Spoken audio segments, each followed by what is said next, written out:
We need to talk about the war within. And I totally agree what he's saying, here in this title. It feels like Warcraft again. I've been telling you guys, we are questing through the storylines and everything. It does feel like Metzen's hands are all over it, I'll be honest. I've been enjoying the story so far. I've been enjoying the zones, everything about it. It's early in the expansion, so we can't say it's a success. But what I can say is it's off to a great start. Let's see if Bellular happens to agree with this take. Okay then, new WoW expansion's out, and for many people, the one question in their head is WoW back, right? Is it going to be back? Can it even be back? Like, is it even possible for Blizzard to win people back who have maybe wandered away from the game over the last while? The reason why I bring it up as my framing device for this entire video is that Blizzard obviously wants people back. Like, everything they're doing with the saga, the almost forced feeling, get back in the fight, marketing tagline. Like, they basically you literally had Holly Longdale talking about how regretful they are about Shadowlands and how they should have listened to the players. Like, yes, they are totally pandering to the people and telling them, please, we're listening now, come back. And I do agree, they are listening to feedback much better, but, some people, it's going to be very hard to get them back into WoW. But I will say, it's been pretty good. Want to say that they're back. So, can I tell you it's back? Obviously, in the grander sense, no, that's impossible. Somehow, Season 1 could come out and ruin the whole thing, and the patches could end up blowing, right? So, yeah. I can't tell the future. Here's what I can do, right? I can tell you what this take on WoW looks like and feels like. I mean, for all of its improvements, Dragonflight just had so little pace, so little threat, so little quality storytelling. It was much better as a game, but it kind of failed to be a really good example of Warcraft. I think that's why so many people looked at Dragonflight and kind of just snoozed. So here's the deal with War Within. We are a team here, and I personally had played barely any narrative stuff on the beta. And that's because Matt led a reviewing and testing, and my reason there was really simple. I wanted to be able to sit down today and give this to you proper. Actual, real, fresh, experiential opinion. And I've not done that for years because I've always been in beta tests. But this time, it matters. Blizzard says it's the start of a new era, so I need to be able to judge it on a real experience and not having just spent months shot calling it based on playing the beta all the time. To actually have an authentic reaction. Because look, other than briefly flying around 2 zones and working with Matt in videos, I have spent barely any time on Castle Gar until now. I'll tell you what, I am real glad I did it that way. So am I. I did the same thing. I didn't play it in beta, even though I had access. I made sure that I kind of limited anything I did to basically nothing that had to do with the story. I made an Earthen, I think, in beta, and that was about it. But I wanted to experience it all for the first time with you guys here, and we have been. And like I've been saying, it's been really good. I've been enjoying I feel like there's a big focus on the story. And the story is pretty good. It's interesting going through the different zones so far. We're about to start Hallowfall, which to me is probably going to be the best story of them all. But overall, I've been really enjoying how they've been delivering the story, where the story is going, the mystery of some things. It's just been a lot of fun. And the quest variety has been a lot of fun, too. There is no cock like horse cock. Send your asshole into shock. I left burps on there tonight. Of course, cock. Grab the loop and slam the dick. Okay. All right, there we go. Yeah, there's that too. This has been an interesting 12 hours, and you can help me pay the bills with today's sponsor. Boot.dev/Bellular. They exist to teach you backend development using Python and Go, and to solve the problem of tutorial hell, which means you can stop aimlessly wandering around scattered tutorials all over the internet, and with Boot instead just have a structured learning path rooted in the fundamentals. And at boot.dev/Bellular, you get 25% off your first purchase. Now, they have got a wealth of in-depth content from the basics, like learning Python, all the way through to advanced, like topics that are very much applicable to a career. And woven through it all, quests, levels, XP, achievements, all of that fun stuff in a very active developer community. And now is a particularly terrific time to start because they've just posted a 7-hour walkthrough of their Python course. So you can learn Python, but also have that walkthrough as a companion.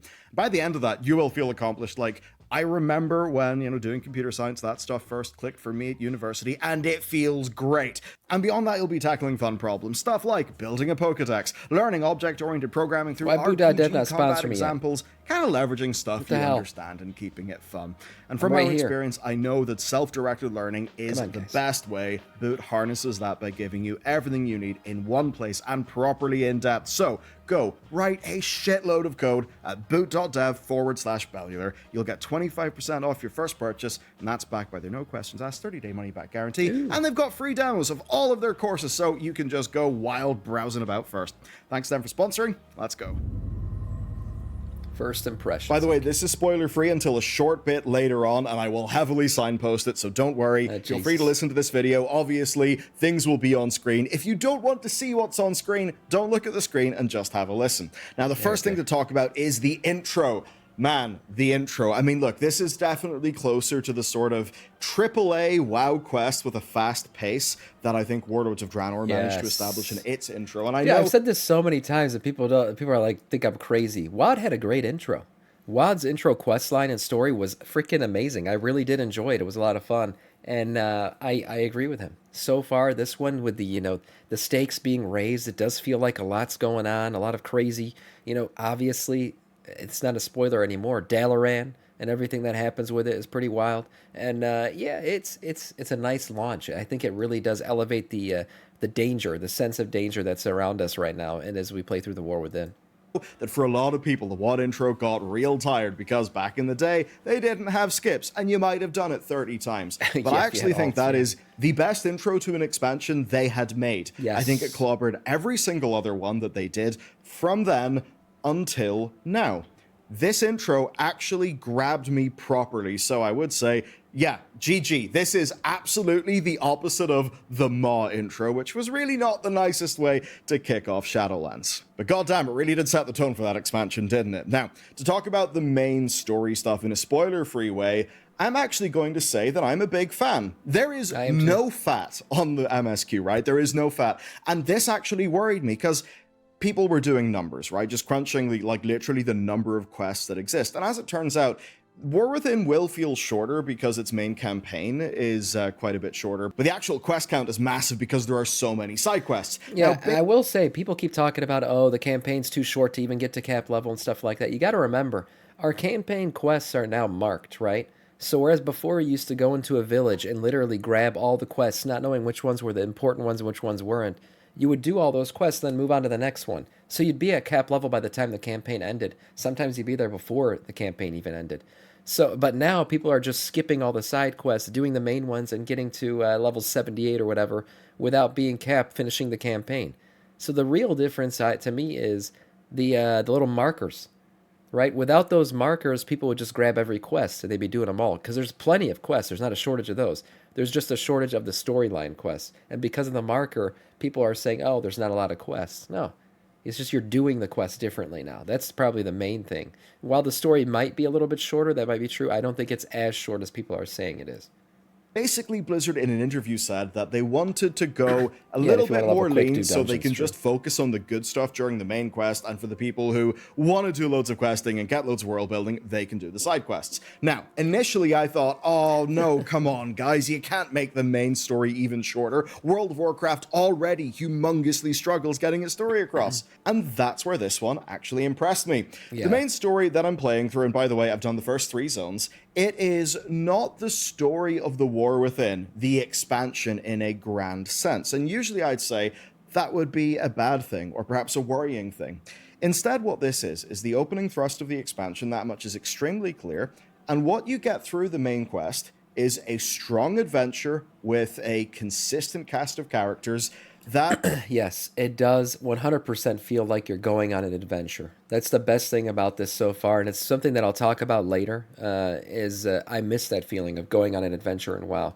And certainly the way they've kind of laid things out so far does make it feel like that. Sam giving his take, and he's only level 74 right now. Well, yeah, I'm only level 74, but I can already tell you the first couple of villages I've gone through, there are tons of quests that I didn't do. I just left them behind, where usually I probably would have done them. So I'm speaking It's just done pretty well, actually, for what it is. I mean, it's the polar opposite of Legion's whole thing with the Pillars of Creation, where that was just a stupid MacGuffin hunt. I mean, the Oath Stones from Dragonfly. Yeah, the Oath Stones, exactly. That was silly. Like, what the hell was going on there? The zones just did not really feel that well motivated or tied together. Here, though, the zones just flow into each other in a buttery smooth way, to the point where, as you move from Zone 3 into Zone 4, you actually will probably only realize that you've entered Zone 4 like a little bit in, because just the transition and the questing is that smooth. It's not like It's very smooth. And is it me, or is there more cutscenes like the in-game rendered ones in this expansion than I've ever seen? I feel like every couple quests we get a cool in-game cutscene, and like they're getting better with them. They used to look super janky. They still kind of have their quirks to them, but like I don't want to give any spoilers, but like the king, rolling in, some of the comedy that had to do with that, like just a lot of these random cutscenes have been really creating like, oh, the story is really coming through. Like I've been enjoying it a lot. Yeah, they look so good. They do look much better than they have in past expansions for sure. the story just goes, okay, we have stopped, move on to the next zone, where it will all be different with different characters and feel disconnected, like, say, Dragonflight was. No, it was a nice, smooth intro, same cast of characters, and it set up the immediate, I suppose, impetus for me going into the final zone real well. Basically, I'd say their ability to tie the zones together and to just have a solid, I guess just a solid through line of narrative competence, actually, that really does shine through. I agree. So what I've been able to gather here is that anything that could be considered to be like time-sensitive, pressing stuff that really matters, that's MSQ. And then the side quests will exist in an evergreen fashion, and they just kind of bulk out the world. And I do, quite surprisingly, approve of this style, and there's a very fundamental reason. Less but better. It's one of the sort of design adages. And I think what happened, right, is previously WoW had done a real bad job with its expansion main quests. They just didn't really hold a candle to what other games were doing. So I heard Blizzard say they wanted to make them shorter, and that just really spooked me. But here, though, this is absolutely less but better. The overall sense of... They did certainly go for quality over quantity. No doubt, and it's shown through pretty well. I think all the quests are relevant. That you always feel like you're doing something with a purpose here. Like these, this whole lighting up of the kegs and stuff. I don't want to give any spoilers, but this was really fun, and the story behind it was really cool to get it done too. Just like, and it led to an epic ass moment, man. It was a freaking epic moment how this quest line ended. Dollars per quest. Like we're getting less quests in the MSQ. But the dollars per quest definitely feels like it has gone way up. And that has just led to an experience that's been far more compelling, and that is important because guess what? I immediately feel more invested in the zones that I'm in, the stuff that's going on, than I did in, say, Dragonflight or, Shadowlands, obviously, or even BFA, because I've went through those zones with a real just, tight, small story to the point where I'm engaged and I'm left wanting more. And then, when I'm left wanting more, I can go and do the side quests. So it actually works quite well. Makes you give a shit first, and then, I suppose, gives you the more bulky MMO-like stuff. It does. It makes you want to do the side quests. Not for the XP, but just get more story out of the zone, because the core story is so good. Side quests. That's a great way you will have to do a little bit of side questing to actually hit the right amount of XP because it is a shorter campaign, but overall I think that works fine. Now I also want to talk about gameplay. One of the things when playing FF14 that I really liked during MSQ was the solo trials. And this is where they've actually captured a strength that FF14 had done real well with what they would call solo duty. So let's say there's a boss fight between like you and some other character in FF14. They may just do that as a pretty cool scripted 1v1 duel. It's a thing that they've done pretty well in the past, and Blizzard are not really doing like a one-to-one sort of identical thing here, but what they are doing is continually trying to keep the gameplay just a lot more engaging. Now, where this works best is in the scenario. So the first... Exactly. When I got the dungeon, you guys remember I was doing the quests, and I got to the point where I had to do a dungeon, I was like, oh shit, should I put the queue up for everyone right now? You guys were like, no, just go do it solo. I was like, what do you mean? And so they have the followers basically come with you now. It's very cool, and they're part of the story. Like, they say things during the dungeon. It kind of takes you through the dungeon in a story mode, which is actually pretty nice for the questing purposes of completed the quest and continuing the story on. So I actually enjoyed that. This one is the Rookery Dungeon. Now, going in, I thought I'd just be doing the dungeon with a few random NPCs, and that would really just be that. No, in this case, I was going into that dungeon with, let's just say, strong narrative impetus, with characters connected to that dungeon, and, they had dialogue and all of that stuff as I was going through the dungeon, and I was able to do that solo, right? Not having to queue up for a group. And what it basically just meant was, it felt like I was playing a level of a video game again. The dungeon told the story. It was really, really cool. Really quite impressed by that, and they continually did it, like just here and there as we went on. We were just seeing more scenarios being used, I think, to pretty damn good effect. So even though some stuff may be just a little bit too easy for my liking, I think they've I think they've basically knocked it out of the park there. Like, compared to where they were, this is a massive improvement. And it just means they can actually make what your character does kind of fit the story instead of just having tiny little quests and telling you things all the time. So that's a big win in my book. Another thing is just what you're doing in the quests. So number one, like, you'll have so many different quests that have little mechanics. Like, one of them is Tower Defense Inspired. Hell, they even did a bombing run segment that, and this is shocking, that actually felt engaging. Like, narratively it was good, but basically you're doing this bombing run, Faerun's there, Illyria's there, they basically control your abilities, and it's not that it's like mechanically amazing, but it's just the way that Blizzard moves the camera, actually the animations for the abilities, how the abilities are tied to the character. Yeah. Essentially, it's just put together with more intent and more confidence than I've seen in their recent work, and that I mentioned this briefly at the start. The questing variety feels great. It's not just like go collect Talbuck poop. You know, even though Nagrand was great, the questing was kind of grindy. The questing hasn't felt grindy at all in the War Within so far because of the variety. First of all, you have the story that you're completing as you're doing the quest, which is interesting. But there's a variety, a big variety of quests, whether it's collecting stuff, killing stuff, flying around and bombing stuff, you know, lighting things on fire, whatever it is. I feel like they've been giving us a good variety of quests to do, so it never feels too grindy.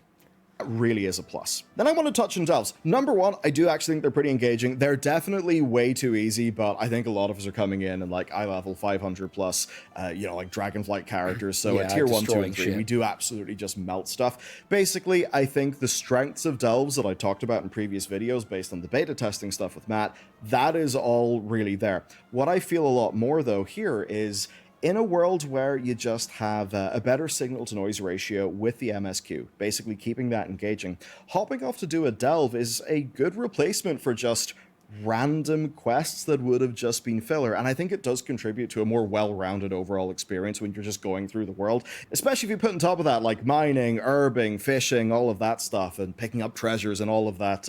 I suppose, oh, my mini-map just lit up, let me do a thing. It just means that flying around the world works. And I suppose on that, man, the world is big. The world is gorgeous. I think this is again just some of their finest work, and it does also, I think, touch onto production values, which are Can I just say, not just the world is beautiful, because the zones have been freaking gorgeous to look at. I've said that a bunch of times while we've been playing, but the music. Oh my God, the music. I love the new in music so much in Dornagal. I'll just sit in there and listen to that shit even when I'm not online. It's so good. And just in general, the music combined with the zones and the scenery, even though you're underground in some of these zones, it just feels so big and open. And it's awesome. Yeah, the music is freaking on point. I mean, usually it is, but this expansion, honestly, is becoming one of my favorites when it comes to music. are just continually so damn high in this compared to what we've seen before. Basically, going through all of the different little cutscenes, there are way more custom animations than there used to be, especially you'll see maybe towards the intro stuff in this expansion.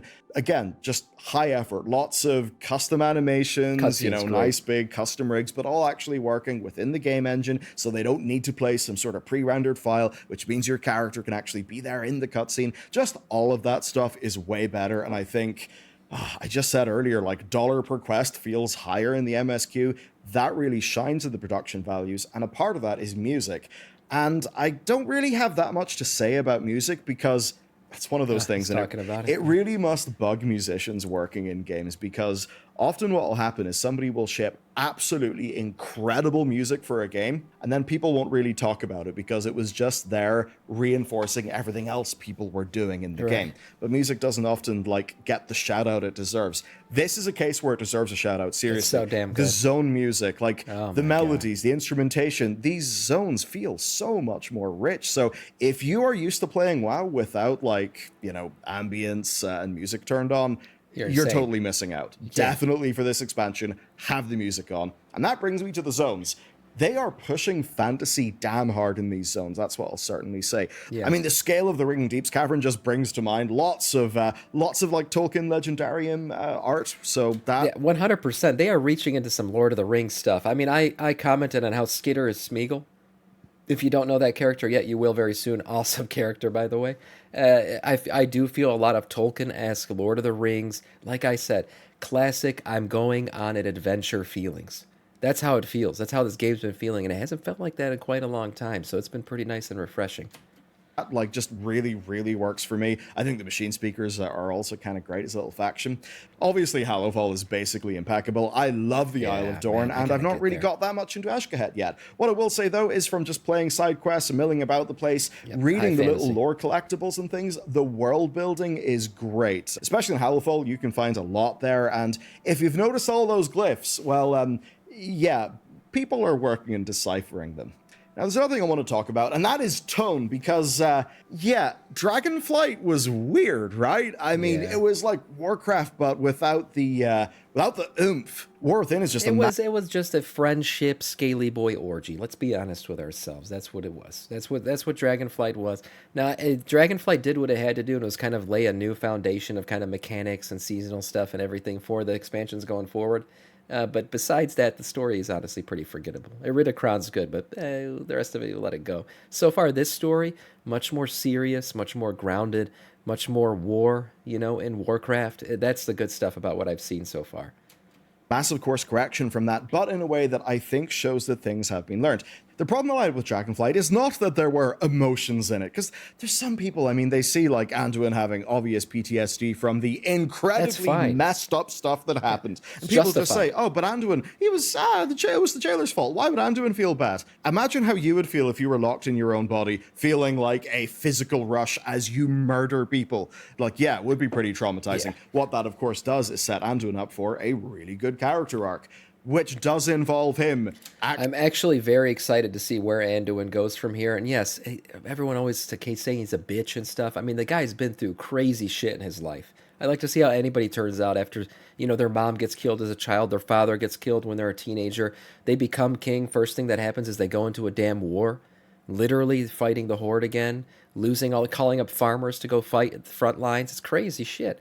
Then he is used as a weapon. Like, yeah, he's been through a ton of stuff. And I actually think, depending on what happens in the World Soul Saga, we could look back at Anduin and say, damn, he was actually a great character. Actually being in the fight and doing shit. And that's the bit where I think we're really advancing. Previously in Dragonflight, I think the dialogue was, I think, really quite awful for quite a lot of stuff. I mean, I don't really know what was going on with Dragonflight, but I think it really struggled with its dialogue. And then it was clear, like, some people at Blizzard just got some emotional intelligence appeared, and they were better at talking about emotions and interpersonal stuff. And yeah, that totally shone through in Dragonflight. The problem was that Dragonflight kind of forgot to be a Warcraft thing. So I think what we're seeing here is the benefits that emotional maturity can bring. But of course, the thing is, it's got to exist with balance. There has to be action that's exciting. There has to be stakes. And Dragonflight had a lot of the emotional shit, not enough action, that's for sure. I mean, it was crazy to me when we killed Farak, and Viranoth, who's basically the sibling of Farak, is just talking about how she's feeling about her new powers, her new glittery powers she got. And Farak's dead body's literally sitting right behind us. We don't even acknowledge that. It's like, it's too much action. We don't want to talk about what just happened. We'll just go to the feeling shit again. It was ridiculous at points, but hey, it's okay. They're doing better now. They've basically walked a fine line, but I think they've walked it fairly well. There are still some parts where, like, specific wording will make me, like, just cringe a little bit, which sometimes ends up being a good test, because there's a lot of times where I notice with Blizzard things, I'm just a little smidge cheesed out, but a lot of other people are very, very, very excited. So I don't take that as a particularly bad sign. And again, not to do spoilers, but I think what's basically helped is you are constantly harried by the enemy the entire way through the campaign, and it feels like you're dealing with an active enemy. Yeah, like it's an ongoing less threat. Like, say, bits of Dragonflight where, you arrive somewhere, there's a bunch of random primalists, you don't really know anything about the primalists, you kill them, you move on. It's just boring. Here, though, I mean, you just immediately understand the Nerubians more. You have more of a connection to them, and they feel active. They keep on appearing, showing up, getting the drop on you. I suppose where in the past it would feel like we just bumble into our enemies and kill them because we're strong, here it actually feels like a struggle with our enemies, and that just means that, like, the stakes, the conflict, it's all way better, but also there's a little bit of curiosity. And I guess that's where Dragonflight didn't really work. I mean, it could do some novel thing with a gimmicky quest with Chromie or whatever, but I never felt like something unexpected could happen. And here, I mean, the things that happen are expected, but it's just the way that they happen. They feel better motivated. Again, it just feels like our villains are more active and are trying to mess us up. And that's something that's all too rare in MMOs that so often have had to just rely on, here's a field, there's a house in the field, and we've placed a bunch of NPCs and a quest will lead you there, right. which would always end up feeling static. Here, though, it feels active, so overall for me with the zones, I am very pleased so far. And then the next thing that brings me to is the peoples. So here's the deal, right? The Earthen and the Arathi, I am immediately more engaged in them than really any of the stuff that was going on in the Dragon Isles. Very true. Like I said before, the Earthen, we saw them and I was like, Stony Boy Dwarves, like these are one of the less interesting races kind of that we've got in the game. But I'll be honest, since we've been questing beside them, hearing their story, you kind of catch like the way they talk to each other, this like very much like robotic way of thinking, and it's slowly changing over time as we quest more with them and do stuff with them. It's pretty cool, and it's added some depth to the Earthen, no pun intended. It's been pretty cool, and I've actually grown to like them a little bit more than I originally did. I think they're a well done race. Their customizations obviously are cool. There's a lot to them, and it's been interesting to hear what they have to say about the Titans too. No spoilers there, but yeah, I like the Earthen a lot. Up Dragonflight because it's the most recent thing. So, I mean, there was so much in Dragonflight that I liked. I liked the Centaur, I liked the Tuskar, I thought the plot stuff was fine. Here, though, I think they've just pulled off the Earthen in a way that is way, way, way superior. Yes. And I guess what they've really done is they've taken the character of Magni. They've been realistic about what it would actually feel like to be Magni in his situation. They've executed on his character well, but his internal struggle also mirrors so much of the societal struggle that the Earthen have. I think Magni, by the way, if you guys remember before the expansion started, I kept calling him, like I was saying, he's bitching too much, and why is Magni acting like this and stuff. Magni's character arc so far in The War Within, great. I actually like Magni again. And I was starting to not like him in Dragonflight, and it was just from the samples we were getting, I was like, why is this guy acting like this, man? And now, I'm like, damn, Magni's actually a pretty good character. What I basically mean is that Blizzard's execution took something that I thought I would be pretty bored by and actually made it interesting to me. I guess just the narrative design is real solid there. Then the Arathi, look, they're basically all that I could hope for. I mean, it's enough for us to be like suspicious at their empire, but of course work with these people, these individuals that we find ourselves with. And as someone who's been pretty into the lore, I memean, there's a lot of things to do with them that absolutely makes my head spin in a good way.